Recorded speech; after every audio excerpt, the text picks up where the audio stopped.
Joining us now is financial expert and co-creator of Radish, Ted Benna. Ted, explain to us what this is about and what did you see as the inherent problem with the current state of the 401k? Well, the problem, Christina, is it's reached a point now where many middle and low-income employees can't afford to have money taken out of their paycheck. And, what with cost of living, housing, education, medical care, food, etc. Even when they have the opportunity, they just can't afford to do it. So, I came up with this new plan, as a way to help middle and low-income employees because it's solely employer funded. And, rather than it being a plan that's intended to help, 20, 30 years from now, employees can have access to it when they have financial need. So if they need $500 or $1,000 to, repair a car to be able to get to work, or for medical expenses, other significant financial needs, they can dip into it and take money to provide for those type of needs. I mean, that makes sense because, I've been through phases of my life where I thought it really made more sense for me to have the liquidity rather than put it in my 401k because there were bills, there were uncertainties. So there's no penalty when you need to take those funds out? Well, there will be a 10% penalty like other qualified plans unless it, meets one of the exemptions like, buying a new home, right? Education, medical expenses, those types of things. But Christina, what happens is the employer contribution goes in pre-tax. So as a result, neither the employer or the employees pay FICA tax on it. So, that's 7.65%. So if the employee has to take it out and pay the 10% penalty tax, it's not that big a difference. And in some states, the withdrawal from retirement account may be exempt from state tax. Yeah. So in those type of states, the employees actually end up paying, no more or maybe even less tax than if they got paid cash compensation.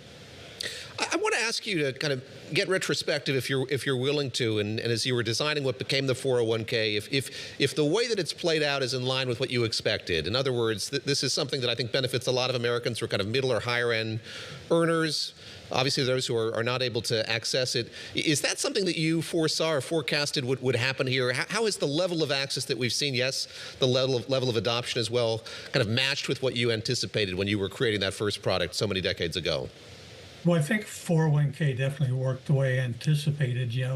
Since its inception, it's probably helped workers accumulate about $15 trillion or so when you count all the money that's been rolled out into IRAs and taken as benefits and so forth. And it played a big role in helping turn lower paid employees from spenders into savers. But we've reached a point now where that's changed, where many just can't afford to have money taken out of their paycheck. They have no assets. They have absolutely nothing. And many of them have negative, credit card debt with high interest rates and, a lot of financial stress that, they have to deal with. How has the feedback been for this new project? Because it does put the onus, obviously, more on employers.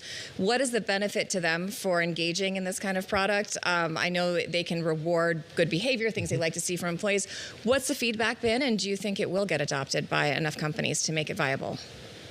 Well, we're getting some employers to adopt it and quite a bit of interest. And, trucking industry is one example. And, for the drivers, typically what they're interested in is safety, on-time delivery, maybe, for shorter-term haulers, one more delivery a week and whatever. So the employer is able to set whatever incentives the employees have to meet in order to get the contributions.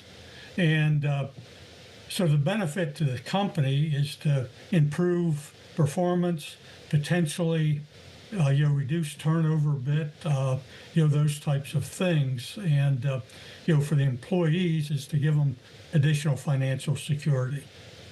want to go back to something you mentioned a moment ago, which is kind of developing saving habits or becoming a saver.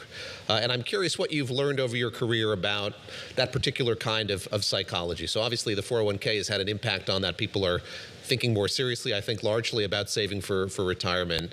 I know that that's an ambition of this new project as well. Yes, there's an incentive here for employers to have employees who have good habits and do good work. Talk a bit about sort of your thinking when it comes to how you foster a savings psychology in workers today. What works in that regard?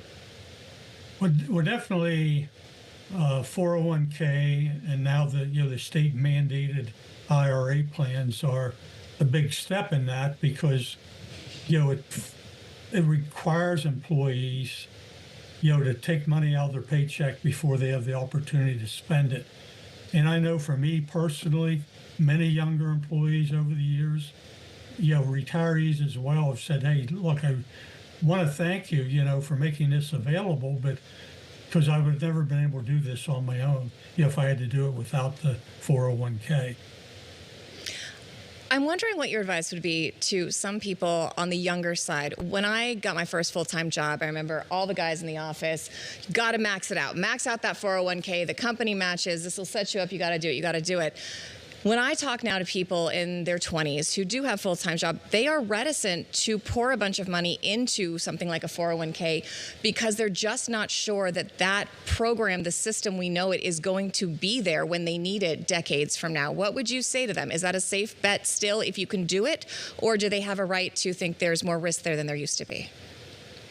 Well, the plan is going to be there as far as the money they have put in it.